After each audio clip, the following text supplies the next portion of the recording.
before you can enter into marriage, you must have to understand the whole concept of marriage. It is not something you force somebody into.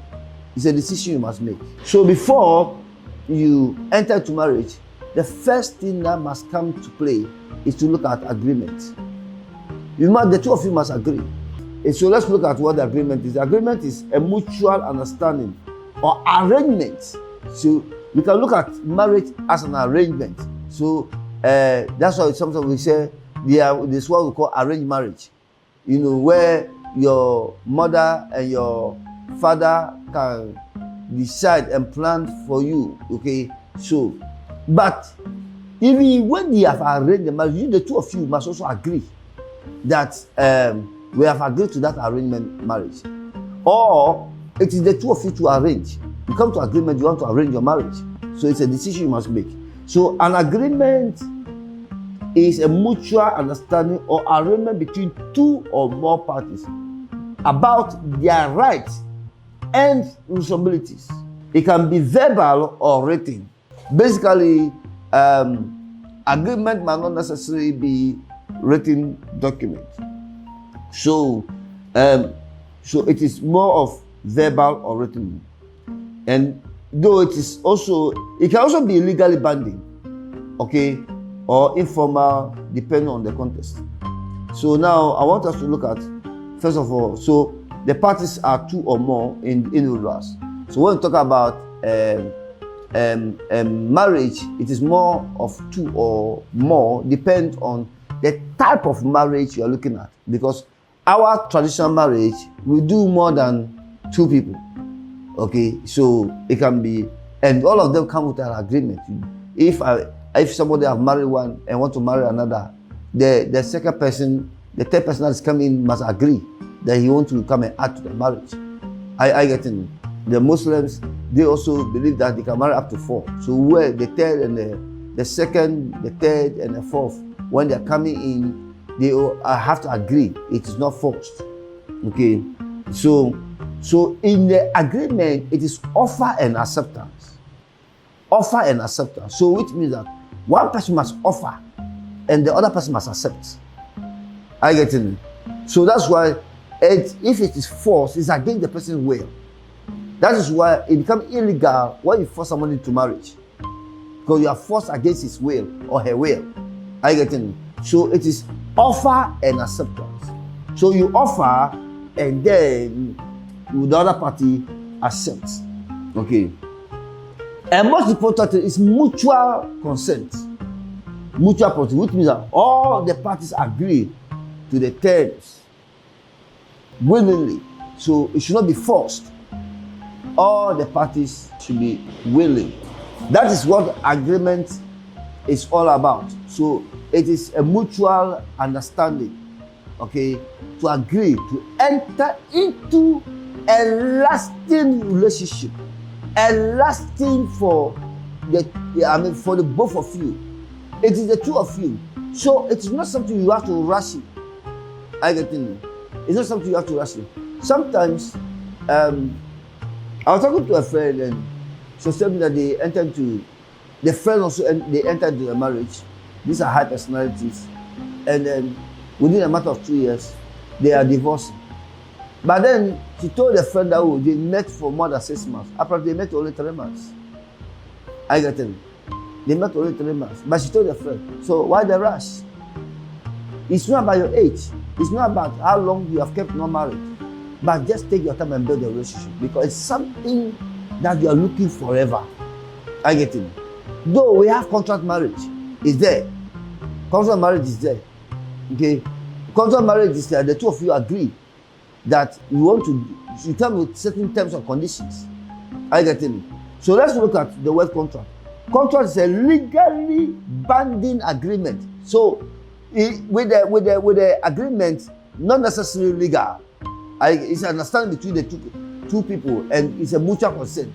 But when it comes to contract, it's a legally binding agreement. So that one, the law is backing it. The rules and then the do and don't. Okay, so it's legally bound. So maybe I have to, maybe I meet a lady. I said I want her to marry for 5 years. After 5 years, everybody can go his or her way. And when you agree, we sign a contract towards it. So, and we can give terms and conditions that I can do this, and you can do this, you cannot do this, you cannot do it. And you stay to the rules of the game. Okay? And as long as the time expires, everybody is now free to do whatever you want to do. So, it is legally agreed between 2 people or more. Okay? 2 or more people. So, that one to us. So, that one too is also one party offer or proposes the terms, and then there should be acceptance. One person will propose, and then there should be acceptance. Other party agrees to the terms and conditions, or there's a consideration. Also, there one too, there's a mutual consent. Now, between agreement and contract, the only difference is that agreement is more of mutual consent, okay, but the contract is legally binding. You have to understand that. So when it comes to our marriage, that is our, let's say, ordinance marriage, or in quote Christian marriage, it has agreement inside, it has a contract inside. So we signing marriage certificate, actually it's a contract. You have to understand that it's a contract. But the type of contract that you are signing says that you are deciding that you are marrying a man or a woman without any other person. If not, you have the right to go and sign the what we call the traditional marriage, where you have the right to marry more. Okay, or you want to go and sign the Muhammadan's marriage. Okay, where you have the right to marry up to 4. In our side of the world, the woman has no right to marry more men. Okay, but the man has the right to marry more. That's our side of the world. But there are some other places where the woman is allowed to marry more. I get it. So they all come to terms and conditions and what the law agrees. I get it. And all these things in our law, it is binding. They have the rules. Okay. So, but when it comes to the ordinance marriage, what I want to emphasize for everybody to hear is that, one, it has the agreement part where the 2 of you give consent to. Number 2, it has a legal aspect, the type of marriage you have chosen. I get it, because it's your choice you made. That one, you sign for a covenant marriage or ordinance marriage, which says that you are to marry one man and one woman till death do you part. That's what you agree. So you should know what you are going in for. I don't understand why people just go into a marriage and sign for an ordinance marriage, and then it's better you keep to the traditional marriage. Come to church, let us bless you. It's a marriage. There's nothing wrong with it. I get it. There's nothing wrong with it. Because when you go to the marriage is not the wedding. The marriage is when the family accepts the man come to take their daughter home to be with, and asking the permission by performing the marital rites, by giving a token of what we call a tirinsa. Okay, okay, what we call a tirinsa. So when that is accepted by the family, it is marriage. It is marriage. What the church can do is for them to bring that marriage, because every marriage requires an introduction for a spiritual backing.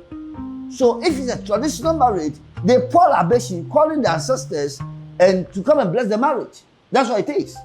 So you being a Christian, we are not saying that go and call your ancestors. Then we say bring your marriage to the altar before the church so that we pray, so that at least it is marriage.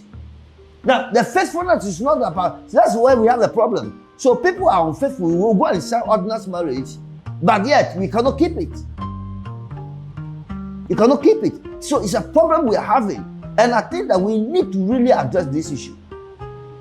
We need to address it. We need to state the fact. So when you decide to go into an ordinance marriage, you must know what you decide to go in for. We Christians, we do ordinance and covenant marriage. So what I'm trying to say is we should know what the covenant is all about. And it stated clearly, and we read Matthew chapter 19, it is there. When Jesus Christ said that, till death do you part. Till death do you part. So for this reason, a man shall leave his father and mother and cleave to his wife. Are you getting it? So we must understand. And we are saying that it is not compulsory. It's a choice. It's a decision you make. And know what you are getting yourself into.